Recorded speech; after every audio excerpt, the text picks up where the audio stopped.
नमस्कार, hello viewer. आज का जो विषय है सूर्य की राशि परिवर्तन को लेकर। हाँ, सूर्य देव 14 जनवरी 2023 को राशि परिवर्तन कर रहे हैं।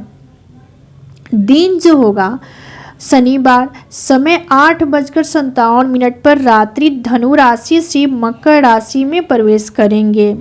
तो सभी राशियां पर क्या पड़ेगा प्रभाव, इसका तो हम जानकारी यहाँ पर प्राप्त करेंगे, लेकिन इससे पूर्व हम सूर्यदेव के बारे में जान लेते हैं। देखिए, ज्योतिष में सूर्य राशि परिवर्तन को बेहद खास और अहम माना जाता है। 9 ग्रहों में सूर्य को राजा का पद भी प्राप्त है। सूर्य सभी ग्रहों की मुखिया है, यानी राजा हैं। सूर्य का मकर राशि में संचरण या गोचर करने से हम सब मकर संक्रांति का महापर्व भी मनाते हैं।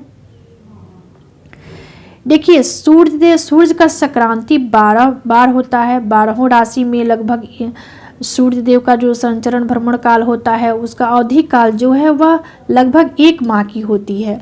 लेकिन सबसे खास जो होता है मकर राशि में ही, इसलिए कि यहाँ पे जब भी सूर्य देव मकर राशि में आते हैं तो यहाँ पे हम महापर्व मकर संक्रांति का मनाते हैं। ये शनि की साधारण राशि है और शनि और सूर्य में नहीं बनती, आप सभी जानते हैं। शनि के पिता सूर्य देव हैं, इसलिए मकर संक्रांति पर हम काला तिल जो कि शनि से ताल्लुक रखता है और गुड़ जो कि सूर्य से, दोनों के मिश्रण से हम लड्डू बनाकर दान भी देते हैं और खाते भी हैं।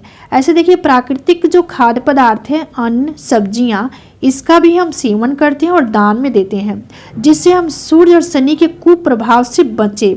देखिए, शनि 3 दिन के लिए ही पिता पुत्र एक साथ मकर राशि में ही रहेंगे, तो पिता पुत्र का दुर्लभ सहयोग।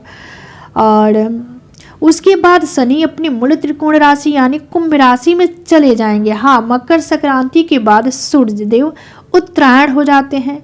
सूर्य के उत्तरायण होने से काफ़ी चीज़ें चेंज हो जाती है। सूर्य आत्मा, पिता, राज्य, सत्ता का प्रशासन, शासन, सरकार से ताल्लुक रखने वाले ग्रह हैं। सूर्यदेव से ही नेतृत्व करने की क्षमता, निर्णय लेने की शक्ति सूर्यदेव से ही प्राप्त होता है। किसी के कॉन्फिडेंस लेवल को जानना होता है तो हमें सूर्यदेव से ही प्राप्त करना होगा। तो यहाँ पे देखिए, पिता चले पुत्र के घर में, तो राशियों पर क्या पड़ेगा प्रभाव। तो पहली राशि जो है, देखिए मेष राशि। मेष राशि जो जातक है, इनके लिए सूर्यदेव पंचम भाव के स्वामी होकर 10वें भाव में संचरण करेंगे। इनकी दृष्टि के बारे में हम देखें तो इनकी जो दृष्टि होगी 4th भाव पे होगी। आप सभी जानते हैं सूर्यदेव के पास एक ही दृष्टि होती है। सूर्य जिस भी भाव में बैठेंगे वहाँ से पूर्ण दृष्टि से 7वें भाव को जरूर देखते हैं। तो 7वें भाव इनका जो पड़ेगा, 7वीं दृष्टि जो होगी वह 4th भाव पे होगी। 4th भाव से हम भूमि, भवन, माता का भाव होता है। यहाँ से पैतृक संपत्ति, अचल संपत्ति का विचार हम 4th भाव से ही करते हैं।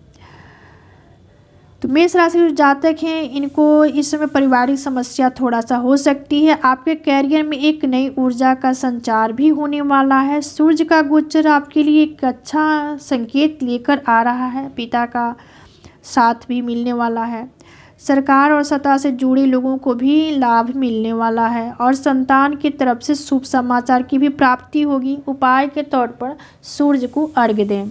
इसके बाद वाली जो राशि है वृषभ राशि। देखिए, वृषभ राशि के जो जातक हैं, इनके लिए सूर्य देव 4th भाव के स्वामी होते हैं, 9वें भाव में संचरण करने वाले हैं। तो यहाँ देखिए भाग्य भाव है, यहाँ इनकी दृष्टि के बारे में देखें। इनकी दृष्टि जो होगी 3य भाव पे होगी। 3य भाव से हम पुरुषार्थ, पराक्रम, एफर्ट, साहस का भाव होता है 3य भाव। तो इस समय देखिए वृषभ राशि के जातक हैं, इनके मन मस्तिष्क में नए नए विचार की उपज भी होगी और आपके व्यक्तित्व पर एक प्रगतिशील प्रभाव भी पड़ने वाला है। सरकार, सत्ता से सहयोग की प्राप्ति होगी। क्योंकि 9वें भाव से भी पिता का हम विचार करते हैं, पिता से मान सम्मान भी मिलने वाला है। कहीं आप शिक्षा से जुड़े लोग हैं तो आपको सफलता भी मिलने वाली है। भाग्य आपके पूर्ण रूपेण साथ देगा इस समय, क्योंकि भाग्य भाव में सूर्यदेव का संचरण हो रहा है। अध्यात्म और ज्योतिष में भी रुचि बढ़ेगी। उपाय के तौर पर पिता का सम्मान करें। इसके बाद वाली जो राशि है मिथुन राशि। देखिए मिथुन राशि उस जातक है, इनके लिए सूर्य देव तृतीय भाव के स्वामी होकर अष्टम भाव में संचरण करने वाले हैं। और इनकी दृष्टि के बारे में जाने तो इनकी दृष्टि द्वितीय भाव पे होगी। द्वितीय भाव से हम संचित धन, धन्य धान, बाणी का विचार हम द्वितीय भाव से करते हैं। परिवार कुटुंब का भाव होता है द्वितीय भाव। तो देखिए आपके लिए सूर्य देव की दृष्टि जो भी द्वितीय भाव पे होगी, तो आपकी बाणी में कठोरता तो रहने वाली है, इसलिए आप अपनी बाणी और स्वास्थ्य को लेकर थोड़ा सजग और सचेत रहें। आप इस समय मौन रहें, अपने कार्य में व्यस्त रहें, तो आपके लिए यह समय बेहतर होगा, आपके लिए शुभ और मंगलकारी भी होगा। उपाय के तौर पर रविवार को गाय को गुड़ खिलाएं। इसके बाद कर्क राशि। देखिए कर्क राशि के जो जातक हैं, इनके लिए सूर्यदेव द्वितीय भाव के स्वामी होकर सप्तम भाव में संचरण करने वाले हैं। तो आपके लिए यह गोचर यह दर्शाता है कि आपके लिए व्यापार के लिए समय अनुकूल है, क्योंकि दसम भाव से दसम भाव होता है सप्तम भाव, तो यहाँ से भी हम व्यापार का विचार करते हैं। तो आपको इस समय भरोसेमंद के साथ ही साझेदारी करना चाहिए। इस समय नए नए शत्रु बनने का भी योग बन रहा है। यह समय व्यापारी वर्ग के लिए बहुत ही अच्छा है। व्यापार में आप उन्नति और प्रगति भी करेंगे। हाँ, यहाँ पर आप अपने कार्य को थोड़ा सा गोपनीय रखें। उपाय के तौर पर आदित्य हृदय स्तोत्र का पाठ करें। इसके बाद देखिए सिंह राशि। सिंह राशि के जातक इनके लिए सूर्य देव लग्न के स्वामी होकर आपके षष्ठ भाव में ही संचरण करने वाले हैं। देखिए षष्ठ भाव रोग रिपुण कर्जा का भाव होता है। यहाँ से हम कंपटीशन प्रतियोगिता का भी विचार हम षष्ठ भाव से ही करते हैं। तो ऐसे में देखा जाए तो सिंह राशि के जो छात्र हैं और कंपटीशन के लिए तैयारी कर रहे हैं, तो उनको सफलता मिलने वाली है। और इस समय भौतिक और मानसिक सुख में भी सूर्यदेव सहयोगी होंगे। नौकरी से संबंधित जातकों को वर्क प्लेस पर नए प्रोजेक्ट मिलने की भी प्रबल संभावना है। और भविष्य का जो रूपरेखा है उसमें भी परिवर्तन होने वाला है। उपाय के तौर पर पिता का सम्मान करें। इसके बाद देखिए कन्या राशि। कन्या राशि के जो जातक हैं, इनके लिए सूर्यदेव द्वादश भाव के स्वामी होकर आपके पंचम भाव में ही संचरण करने वाले हैं, जो कि यहाँ से हम बुद्धि विद्या संतान का भाव होता है और विचार भी करते हैं। तो इनकी दृष्टि के बारे में हम कहें तो इनकी दृष्टि जो होगी लाभ भाव पे होगी, एकादश भाव पर होगी। तो इस समय आप अपने दायित्व को पूरा कर सकते हैं और अपने लक्ष्य को भी प्राप्त कर सकते हैं। कन्या राशि के जातक हैं उच्च शिक्षा में प्रदर्शन करना चाहते हैं, तो उनके लिए भी समय अनुकूल है।